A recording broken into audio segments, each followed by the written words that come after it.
Giilanas sa Cagayan de Oro City Police ang lalaki sa viral video nga adunay bit-bit nga armas nga ilang off-duty nga pulis nga miresponde sa usa ka stabbing incident.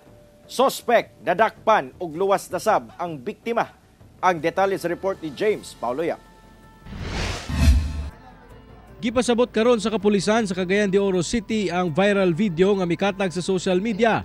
Kinay nakuhaan sa usa ka netizen sa Barangay 5, Plaza Divisoria sa Cagayan de Oro City, pasado alas 9 sa gabi adlaw Miyerkules. Makita sa video ang usa ka lalaki nga nagpataas sa iyang kamot, samtang ang laing lalaki sab nga nagsuot og helmet nga adunay bit-bit nga armas. Pagkahuman, nagginukdanay ang duha. Sumala sa kapulisan nga una pa man nakuha ang video, aduna kuno insidente sa pagpandunggab nga nahitabo sa lugar. Giila ang suspect nga si Bonifacio Dio, habal-habal driver, ug si Dio ang lalaking makita sa video nga nagpataas sa iyang kamot. Samtang ang biktima giilang si Earl Malapad, kinsa kauban lang sab sa suspect. Samtang ang lalaking adunay bit-bit nga armas, usa ka off-duty nga police officer. Ang reason is to nagkuhan sila there was a heated argument. Nasukuhan mo siya, so ang reason gumoto yang gidunggab. So it so happen nga ang police from assigned from regional headquarters, no?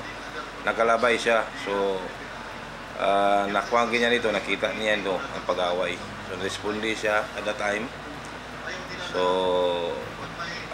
na-confront niya. Sa karon gidala na sa piskalya ang suspect aron pasakan og kasong frustrated homicide. Samtang luwas sa sab ang biktima. Gipaniguro sa hepe sa Police Station 1 Divisoria nga andam kanunay ang ilang mga personahe alang sa pagresponde sa mga magkinahanglan sa ilang tabang. The action is police is a very commendable, no? Kay siya man even now wala siya nag-uniform, but the mere fact na sa ngalan nga pulis siya, so they will respond accordingly. Kauban si Roland Kanya sa kamera. Ako si James Paulo Yap para sa One Mindanao.